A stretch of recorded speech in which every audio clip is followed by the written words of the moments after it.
Bonjour, je m'appelle Corinne Lecomte, j'ai 54 ans, je suis comptable chez Citroën depuis 6 ans, dont 2 ans avec le groupe Trujas. J'ai 2 enfants, je suis pacsée et j'habite du côté de Chartres.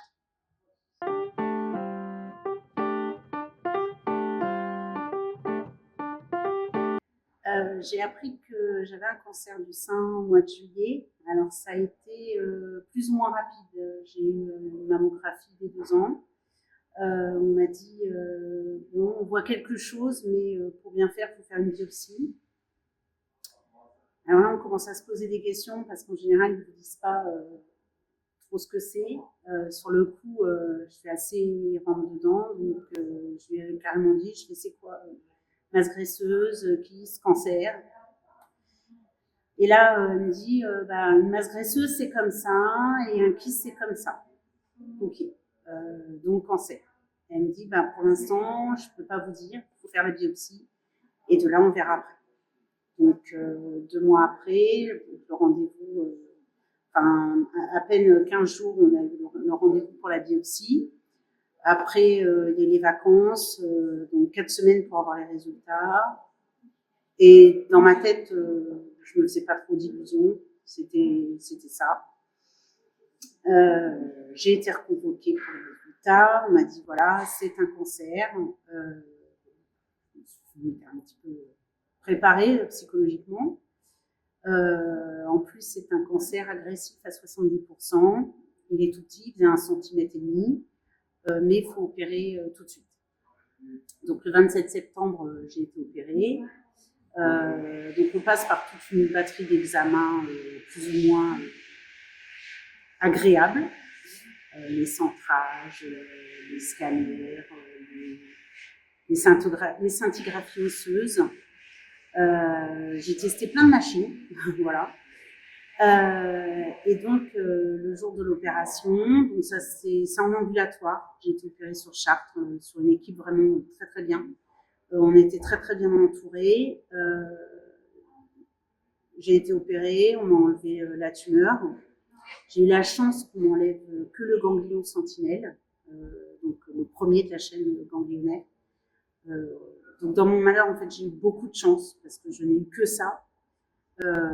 Ensuite, derrière, après la cicatrisation, on m'a dit que j'avais pas besoin de chimio parce que ça avait été pris à temps. Donc là encore, beaucoup de chance. Par contre, j'ai eu 33 séances de radiothérapie. Donc là, c'est tous les jours. Il faut aller à l'hôpital tous les jours, donc 5 jours par semaine.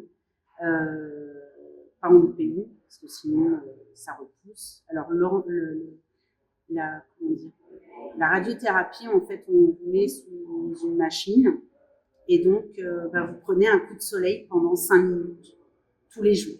Tous les jours, tous les jours. La chance que j'ai eue encore, c'est que c'était au mois de décembre, parce que du coup, on n'avait pas des températures très chaudes. Parce que qui dit coup de soleil dit brûlure, dit cloque. Donc quand il fait chaud, c'est insupportable. Et donc au bout de la 33e séance, donc bon, les dernières étaient assez compliquées parce que ça commençait vraiment à brûler. Et là, donc ça s'est arrêté et le 4 janvier, j'ai commencé l'hormonothérapie. Alors l'hormonothérapie, c'est qu'un petit médicament, vraiment. Quand on voit la taille, on se dit waouh, ça fait tout ça. Le problème, c'est qu'on a une batterie d'effets secondaires. Et en fait, c'est ce qui est le plus dur à gérer. Vous avez les bouffées de chaleur, les insomnies, la dépression, les dérèglements hormonaux, les dérèglements intestinaux aussi, la perte de la libido. On ne peut pas, hors concept du cancer par lui-même, pour moi en tout cas, c'est le plus dur, c'est maintenant. Se réveiller la nuit à 3 heures du matin parce qu'on a mal aux hanches, qu'on a mal au dos, parce qu'on a mal aux articulations, on a l'impression d'avoir des boudins à la place des doigts, les doigts gonflés, pas pouvoir les plier parce que on a mal en fait. Moi qui n'ai jamais été arrêtée ni malade, même pour une grippe Là, en fait, ça nous tombe dessus et pour en parler avec d'autres personnes qui sont justement sous ce traitement, parce que vous avez deux styles de traitement. Vous avez les traitements quand vous êtes ménopausé et l'autre quand vous n'y êtes pas. Alors celui qui est quand vous n'êtes pas ménopausé, en fait, on va dire que c'est le plus agréable des deux. Alors il y a aussi la prise de poids. La prise de poids, ça aussi, c'est un combat de tous les jours, surtout quand on a une tendance à être gourmande et à prendre très facilement. Moi, ça a été ma bête noire, en fait, quand j'ai commencé le traitement d'hormonothérapie. J'ai dit, oh là là, alors je mange rien, je prends 2 kilos. Là, avec l'hormonothérapie, surtout que c'est bien marqué, je vais prendre 15 kilos. Enfin, c'est pas possible, c'est pas concevable. Donc là, on a un accompagnement aussi avec une diététicienne. Donc on a droit à 5 séances avec une diététicienne, ce qui est très peu en fait, parce que c'est un combat en fait, sur 5 ans. Hein, l'hormonothérapie, il faut savoir qu'on la prend sur 5 ans. Et ça sera avec les mêmes symptômes, les mêmes douleurs. Et on a droit également à une aide psychologique. Alors là aussi, le système est très mal fait parce que, tu vois sur Chartres, les médecins qui peuvent vous voir, en fait, il y en a 2. Et en fait, vous aurez fini votre traitement, vous n'aurez toujours vu personne parce que y a énormément de demandes, malheureusement, nombreuses, à être dans mon cas de plus en plus. Et il n'y a pas assez de moyens, il n'y a pas assez de gens pour nous soutenir psychologiquement. Donc, j'ai pas pris l'option parce qu'il y avait beaucoup d'attentes. Mais par contre, voilà, la prise de poids, faut en être conscient. C'est un combat de tous les jours. Faut se dire faut faire attention à ça. Voilà, la perte d'appétit aussi. Vous allez faire à manger, et puis vous allez manger une bouchée. J'ai envie de ça, je mange. Vous allez manger une bouchée et puis non, en fait, ça me dit rien. J'ai pas faim. Voilà. Je crois que je n'ai jamais autant peu mangé en une journée depuis que je prends ce médicament. Et malgré tout, on prend quand même du poids. On prend, voilà, c'est la joie de l'hormonothérapie, on va dire. Vis-à-vis de mon entourage, alors autant moi j'ai été quand même assez sur le fait du cancer par lui-même, je me suis sentie détachée en fait, comme si c'était voilà, une partie de moi mais éloignée. Bon, cancer, voilà, tu meurs, voilà. À la rigueur, je réalise plus maintenant avec l'hormonothérapie que par le cancer par lui-même. Ma famille, mes amis ont été à la rigueur beaucoup plus choqués que moi. Ils étaient plus inquiets que moi en fait. Ils se sont, voilà, c'est pour ça que j'avais l'impression je m'inquiétais pas et j'avais l'impression que les gens autour de moi s'inquiétaient plus que moi j'aurais dû m'inquiéter. Donc ça a été compliqué. Les enfants, mes 2 enfants, ils ont 20 et 23 ans. Ils savaient pas trop comment gérer parce que j'essayais d'être comme tous les jours, même s'il y avait la maladie.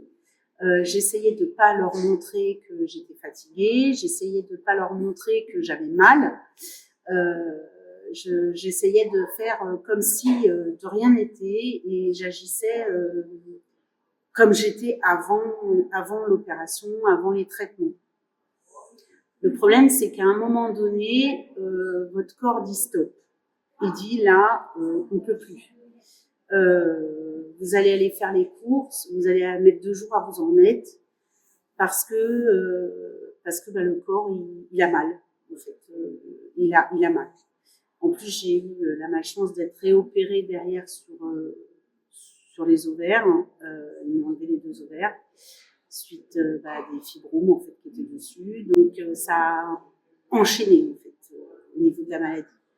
Donc ça c'est compliqué parce que on se dit allez c'est bon, c'est qu'un petit traitement, on y va, on fonce et en fait on peut pas. Notre corps veut, enfin notre esprit veut avancer, veut faire, mais le corps lui il est 10 mètres derrière en fait, il rame. Voilà. Et ça, les enfants, du coup, ils savent pas trop. Est-ce que maman va bien? Est-ce qu'elle va pas bien?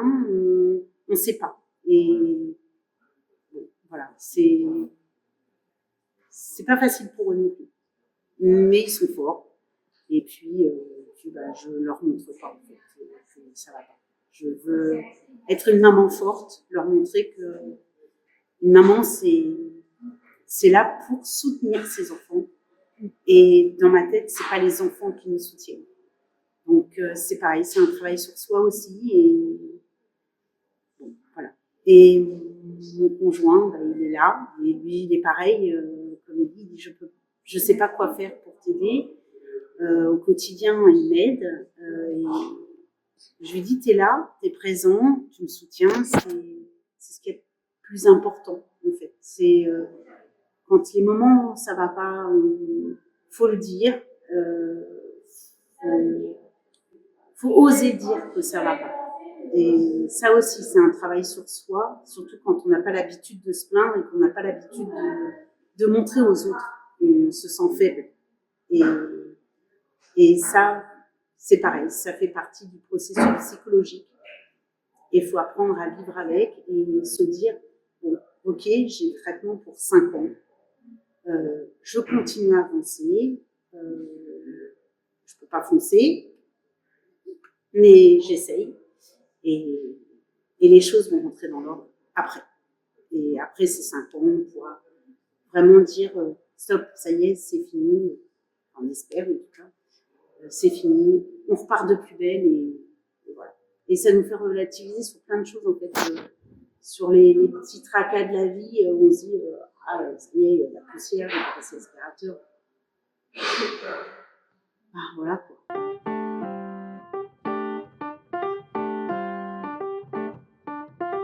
J'ai la chance d'avoir des collègues avec qui je m'entends très bien. Et elles ont toujours été présentes. J'ai toujours eu des petits messages, des attentions. Enfin, on se retrouvait à l'extérieur pour manger ensemble. Voilà, ça a toujours, elles sont venues me voir. Enfin, vraiment, j'ai reçu beaucoup de soutien de mes collègues. C'est pour ça que le retour, en fait, prochain, je ne l'appréhende pas parce que je sais que je reviens dans de bonnes conditions, que ce soit au niveau du travail, au niveau de l'ambiance générale ici. J'ai même, j'ai les directeurs que j'ai eu l'occasion de voir, qui ont été vraiment très gentils, très bienveillants, on va dire, en me rassurant, en me disant prenez votre temps parce qu'on culpabilise, ça va faire 1 an que je suis arrêtée. Je ne vais pas pouvoir reprendre avant le début de l'année prochaine. On culpabilise toujours vis-à-vis de son travail parce qu'on a quand même une conscience professionnelle et puis laisser les gens faire le travail à votre place, c'est toujours frustrant de se dire ah oui mais bon voilà. Et là-dessus, il y a eu beaucoup de bienveillance auprès de tous. Et ça, c'est important pour une bonne reprise. Je reprends mes temps thérapeutiques parce qu'au bout d'1 an d'arrêt, on n'a pas le choix. On peut reprendre comme ça, ce qui va me permettre de me remettre un petit peu le pied à l'étrier. Parce que mine de rien, on perd quand même. On perd en vocabulaire, on perd les idées, ça se bouscule, le stress, on se colle beaucoup de pression en fait sur la suite. Et bon, ça va permettre de reprendre, on va dire, en douceur. Et comme je dis, avec beaucoup d'enthousiasme, parce que c'est vrai que je suis quand même entourée par des collègues en or et ont toujours été présentes. Vraiment, voilà, c'est vraiment un plus au quotidien et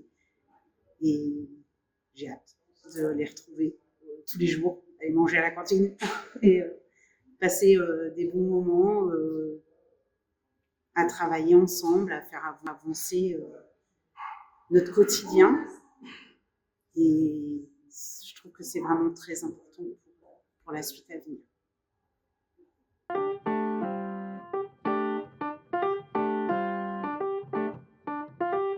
Alors, c'est important, Octobre Rose, ça permet de rassembler, on va dire, les gens qui ont été atteints par cette maladie. ça permet de ne pas oublier, parce que même si le cancer ne se voit pas forcément, parce que entre autres, quand on n'a pas eu de chimio, ça se voit pas. Sur les gens, ça se voit pas. Et ça permet de rassembler, de dire on a eu ça, on est ensemble. C'est un mois dans l'année, mais rien que ça, déjà, on se dit la maladie, elle n'est pas étouffée. On y pense. Elle est là, elle est présente. Il ne faut pas l'oublier. C'est pour ça que c'est important de sensibiliser les gens sur ça, parce que, entre autres, le dépistage, les mammographies, alors oui, c'est sûr, c'est pas très agréable, mais grâce à ça, entre autres pour moi, ça a permis de pouvoir prendre la maladie à temps. On se dit, oh, on est jeune, mais en fait, il n'y a pas d'âge. Le cancer du sein peut arriver à n'importe quel âge. C'est pour ça que je pense qu'il faut penser à tout ça. Faut réfléchir à tout ça et se dire, je peux être touchée aussi. C'est pas que la voisine, c'est pas que à côté. En fait, tout le monde peut avoir cette maladie. En fait. Moi, j'étais loin de penser que j'aurais ça un jour. Il n'y a pas de cas dans ma famille. Il n'y a aucun cancer déclaré de mon côté. Et en fin de compte, on se dit, ouais. Et en fait, c'est pas que la maladie, c'est un cancer, moi, c'est hormonal. Donc, la ménopause a fait que ça m'a déclenché ça. Donc, c'est pas parce que vous n'avez pas de cancer dans votre famille qu'il faut se dire que vous ne serez pas touché. Les hormones sont des choses sympas qui vous font contracter tout un tas de choses plus ou moins agréables, on va dire. Et ça en fait partie. Donc, c'est important. Je trouve que c'est bien justement que le groupe Trueljas se mobilise parce qu'il y a une visibilité sur le monde extérieur et ça permet de dire aux gens, ok, on vend des véhicules, on est un groupe automobile, mais il y a des causes qui nous tiennent à cœur et on est là. On est là aussi pour cette cause-là.